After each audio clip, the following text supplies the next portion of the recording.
અમને ખાલી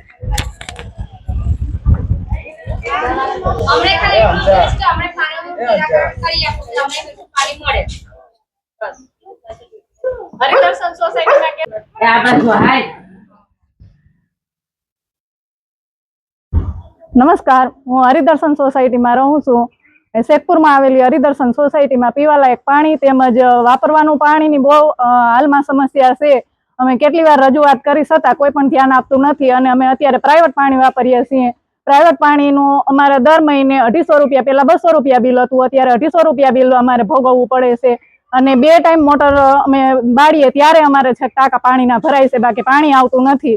અને નાવા લાયક પણ પાણી નથી, રસોઈમાં ઉપયોગ કરી શકીએ એવું પાણી નથી અને પાણી બહુ ખરાબ આવે છે, ખારું પાણી આવે છે, અતિશય ક્ષારવાળું પાણી આવે છે.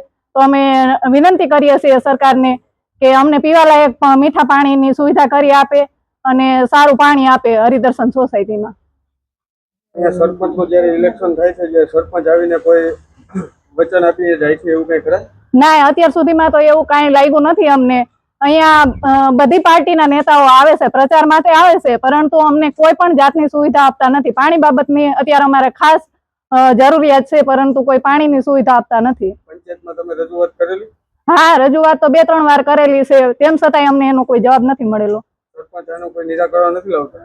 અમને આશા છે કે જો અમે અત્યારે એટલી મહિલા ભેગી થઈને આ વિડીયોના માધ્યમ દ્વારા અમે બધાને જાણ કરીએ છીએ, નક્કી આનું કોઈ ઉકેલ આવે એવી અમે આશા રાખીએ છીએ.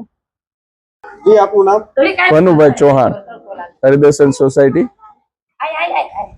જી, તમને જે કઈ સોસાયટીની તમામ લેડીઝો કઈ રજૂઆત કરવા આવી છે, તમને વિશે શું કહેશો? જે હાલ સોસાયટીની અંદર તો ઘણા સમયથી ઘણી સમસ્યાઓ છે. એમાં સફાઈની હોય, પાણીની હોય, લાઇટની હોય, ઘણી સમસ્યાઓ છે. આજે હરિદર્શન સોસાયટીના તમામ વિભાગની બહેનો છે એ મારા ઘરે રૂબરૂ મારા નિવાસ સ્થાને રજૂઆત કરવા માટે આવ્યા છે. બહેનોની રજૂઆત એટલી જ છે કે અહીંયા પાણીની ખૂબ સમસ્યા છે. પીવા લાયક તો દૂરની વાત છે, પણ વાપરવા લાયક પણ પાણી નથી આવતું. અને એ પાણી આવે છે એ પણ દિવસની અંદર એમ સમજો ને કે 1 કલાક 1.5 કલાક આવે તો આવે એવી. અને અહીંયા આશરે 7000 થી વધારે વસ્તી ધરાવતું આ સોસાયટી એક છે. તો ગ્રામ પંચાયત તથા તંત્રને એક વિનંતી કરીએ છીએ અને અપીલ કરીએ છીએ કે આજે મહિલાઓ હાલે અમે અહીંયા સોસાયટીના અગ્રણી હોવાના નાતે અમારા સુધી રજૂઆત લઈને આવ્યા છે. હું આ રજૂઆત અમારા ગ્રામ પંચાયતના સરપંચ, તલાટી અને તાલુકા અને જિલ્લા સુધી આ રજૂઆત લઈ જઈશ.